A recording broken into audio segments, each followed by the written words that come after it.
ॐ ज्ञानतिमिरान्धस्य ज्ञानाञ्जनशलाकया चक्षुरुन्मीलितं येन तस्मै श्री गुरुवे नमः। मैं सर्वप्रथम अपने गुरु पाद पद्म ओम विष्णुपाद अष्टोत्तर शतश्री श्रीमशील भक्ति वेदांत राधांति स्वामी गुरु महाराज जी के चरण कमलों में अनंत कोटि बार दंडवत प्रणाम करता हूँ।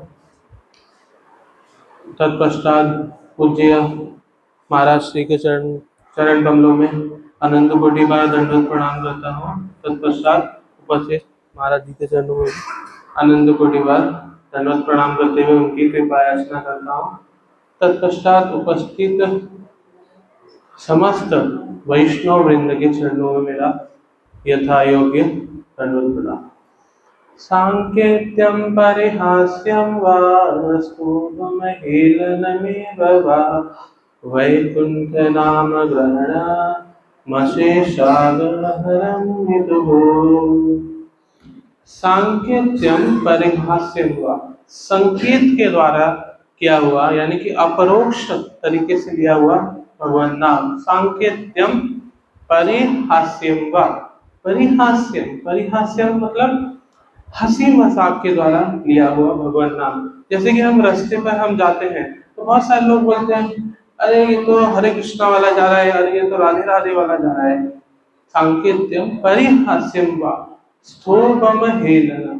स्थूपम मतलब अलाप करके, संगीतमय अलाप करके। जैसे कि आजकल हम देखते हैं पिक्चरों में भी, जो पिक्चरें आजकल बन रही है उसमें भी भगवान के नाम को ऐड किया जाता है, जो गाने आते हैं।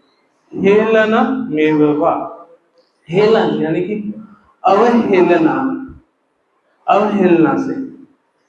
वैकुंठ नाम ग्रहण मशीषाग हरम विदुः।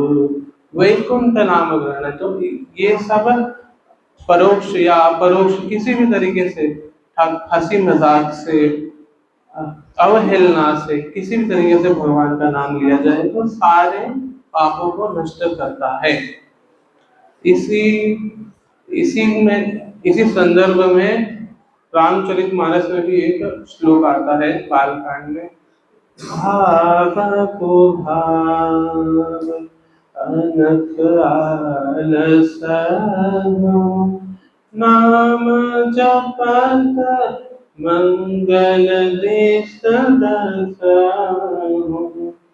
भाव को भाव से लिया हुआ, कुभाव से लिया हुआ।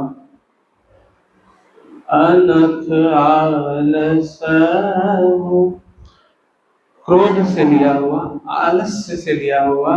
नाम जपत मंगल देशदसनो, भगवान का किसी भी तरीके से भगवान का नाम लिया हो तो मंगल ही करता है। जिस तरीके से अग्नि हम समझ के या ना समझ में रूप में अग्नि को हाथ लगाए तो अग्नि का स्वभाव है जलाना। जिस तरीके से जहर हम समझ के खाए या ना समझ रूप में खाए, उसका स्वभाव है मृत्यु देना। जिस तरीके से अमृत का स्वभाव है कि हम जिस तरीके से भी अमृत का पान करें, समझ के या ना समझ के, जैसे भी अमृत का जो स्वभाव है वो अपना स्वभाव दिखाएगा ही। उस तरीके से भगवान नाम की इतनी महिमा है कि एक नाम लेने से सारे पाप नष्ट हो जाते हैं। तो सारे पाप कैसे नष्ट होते हैं?